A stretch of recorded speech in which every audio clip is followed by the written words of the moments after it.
Hey folks, Troy Dooley, the Beachside CEO, and let me tell you, it is life at the beach today. I'm telling you, the water is just emerald green. I mean, it is flat today. It looks like you could walk on it. It's gorgeous. The sand, pure white, not a cloud in the sky, and it's November. This is that time of year. We're between snowbirds and tourists. It's locals celebrating the holidays. That's what I love. Hey, we're going to break this story, but before I do, I got to tell you this. As a disclosure, I am a stockholder of CVSL. We don't own a lot of stock, but we've got some stock over there. Do not anticipate buying any new stock until 2016, if at all. I mean, we may sell before this is over. But yesterday, a rumor started hearing Randy Gage and a lot of the top advisory board members resigned.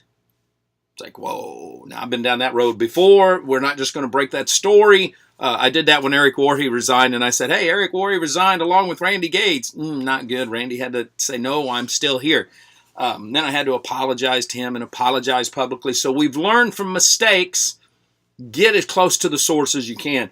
Dug deep, finally, last night, was able to get on the phone with some sources that said, yes, that's true. And I said, okay, but why? Why would Randy, of all people, I mean, just wait a minute. Why would Randy Gage, when he has stuck it out from the beginning through the rise and fall of Glenn Jensen and the majority of the founders to the venture capital company selling it to CVSL, Randy could have taken deals in a million places and he stuck it out. I mean, literally. And Randy and I are not what we'd call friends. We've passed many times. We've spoken at the same places before.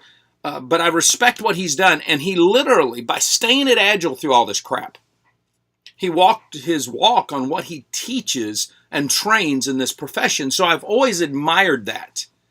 And it's like, okay, this is crazy. Randy resigns over what could be so major that Randy Gage would say, I'm done. And as we dug deep on the side of the story of the independent professionals, the leaders, understand, we still got to get CVSL side of this.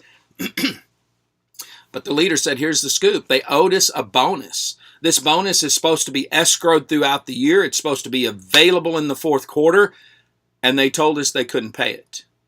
They told us that we need to do a payment program or we need to take stock. Let's take stock. Well, as a stockholder, and if I was an independent rep, I'd look at that and say, okay, I'm not going to bet on the come. I can't take stock, because your stock, I mean, they did the reverse. They went to NASDAQ.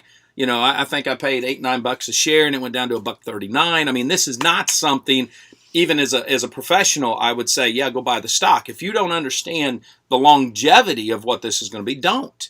So I could understand them saying, no, we want the cash. We earn the money.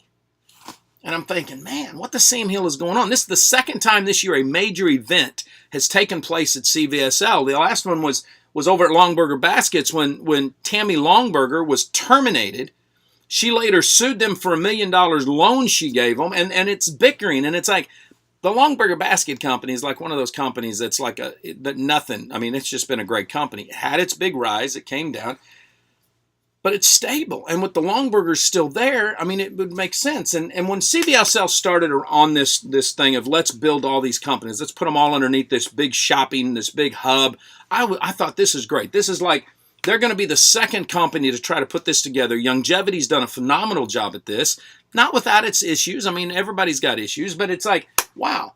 So after I heard this last night, I reached out to a mentor of mine that kind of knows what's happening and said, hey, what do you think? And he said, he said, Troy, the biggest thing about this is the technology over there. I mean, their technology gets a little weird. They're trying to build everything at CVSL.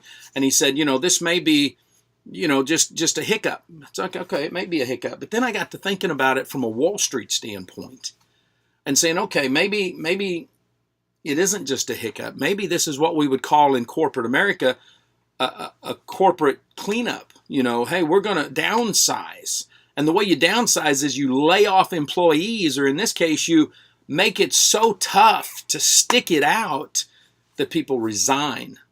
And I tell you what, the third quarter numbers are out and revenues were up and losses were down. And I'd love to see profit, but I don't want to see profit at the expense of independent reps that have built these companies. I don't want to see profits at the expense of the visionary founders being ousted from the company. I've always looked at CVSL and the Roshan family and what they've done, kind of, hey, maybe this is going to be the Berkshire Hathaway of direct selling. Maybe they're going to do it like Warren Buffett and the boys do. And hey, man, we're going to buy your company, but you just keep doing what you do, and we're going to help you tweak things to make a profit. But it's confusing.